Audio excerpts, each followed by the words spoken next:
voilà tey dañuy ñëwoon fii pour passation de service entre le directeur de l'administration pénitentiaire sortant, colonel Daouda Diop, ak directeur entrant de l'administration pénitentiaire, colonel Bokandé. Passation de service bi nag dafay nekk occasion boo xamante ni dañuy remercier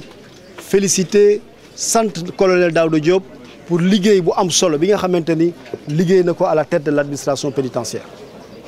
di ci profiter waale aussi souhaiter la bienvenue au colonel Bokandé di ko souhaiter bonne chance pour un succès dans sa nouvelle mission. waaye passation de service bi aussi dafa nekk occasion boo xamante ni dañuy rappeler li nga xamante ni président de la République son excellence Macky Sall bëgg na ko pour ñu def ko pour moderniser prison yi Sénégal pour def ba nga xamante ni dañuy humaniser la vie carcérale, c'est-à-dire que prison yi Sénégal suñu concitoyens yi nga xamante ni dañ fi nekk mën a nekk ci ay conditions yoo xamante ni conditions la yu respecter dignité humaine, ay conditions yu baax. loolu moo tax ci instruction yi mu joxe dafa am ay mesures yoo xamante ni commencé nañ ko appliquer te dinañ ci xuusaat appliquer waat ko 2018 ak yeneen année yi ñëw. mesures yooyu li ma ci bëgg a rappeler rek mooy benn bi mooy dafa joxe ay instruction pour politique pénale. politique pénale bi mooy lan mooy léegi ni ñuy juger citoyens yi ni ñu leen di poursuivre loolu yëpp dañ ci indi ay coppite bi mooy d'abord dañuy def ba nga xamante ni citoyens sénégalais yi nga xamante dañu leen tëj loo xamante ni ëppul 6 mois mën nañu bañ dem kaso, mën nañu def ay travaux d'intérêt général. def ba nga xamante ni tamit dañuy am li ñuy wooye ay peines alternatives à la prison, mais def aussi un mécanisme d'aménagement des peines mooy xool ba nga xamante ni ñi nekk ci prison yi nan la ñuy wàññi li nga xamante ni war nañ ko tëdd wala nan lañ koy xoolaate. donc rationalisation de la politique pénale. waaye pour humaniser aussi prison yi, pour moderniser prison yi dafa am aussi yeneen mesures yoo xamante ni digle na ko te ñu ngi koy def mooy ay mesures yoo xamante ni c'est des mesures sur l'infrastructure pénitentiaire.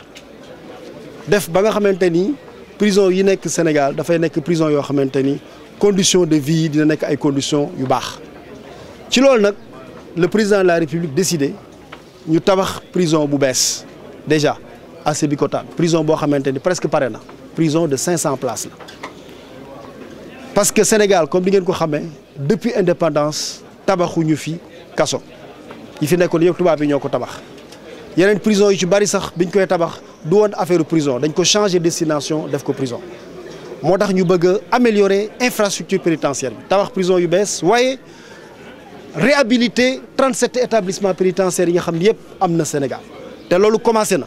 fi mu nekk nii suñu demee Rebeuss gis nañu parloir yi, gis nañu liñ fa def en termes de chambre froide, gis nañu extracteurs yi ñu fa def ak loolu yëpp. donc améliorer condition. gis nañu Thiès semaine passée inauguré nañu chambre quartier femme yi nga xamante ni nekk na fa te loolu day continuer. dañu bëgg prison yi nga xam ne dafa nekk Sénégal yëpp prison bu nekk ñu réhabiliter ko tabax fa ay chambre yu bees, ay chambre yoo xam ne nag dafay respecter standard yi nga xamante ni chambre prison noonu la war a nekk. donc infrastructure pénitentiaire bi dañ koy moderniser mais dañuy agir aussi sur le confort dans les prisons. loolu tamit président de la République def na ci jéego bu am solo mooy indemnité journalière bi nga xamante ne dañ koy jox prisonnier bu nekk ci budget 2018 yokk nañ ko léegi dina dem ba 1023 francs ba nga xamante ni alimentation yi nekk ci prison yi amélioré nañ ko léegi am na presque un peu moins de 5 milliards yoo xamante ni dañ koy consacrer à l'alimentation dans les prisons. gis nañu tamit li nga xamante ni ñu ngi koy installé ci yenn prisons yi comme Rebeuss soo leen fa demee nga xam ne am na 45 extracteurs yu fa installé ay parloirs modernes mais tamit soo leen xoolee ci prison yi léegi da ngeen di gis dañuy améliorer li ñuy wooyee dañuy élever li ñuy wooyee plateau médical bi. soo leen demee fu mel ne fii camp pénal gis nañ fi am na fauteuil dentaire soo leen demee fu mel ne Rebeuss il y a quelques jours inauguré nañ fa benn fauteuil dentaire. donc dafa am ay mesures yu bari yoo xamante ni président de la République daf ko digle te ñu ngi koy doxal te colonel Daouda Diop bi fi nekkee def na ci lu bari loo xamante ni incha allah colonel Bokandé dina ko continuer pour améliorer confort bi ci prison yi ba nga xamante ni sénégalais yi nga xamante ni dañu nekk en conflit avec la loi dinañu vivre dans des conditions qui respectent la dignité humaine.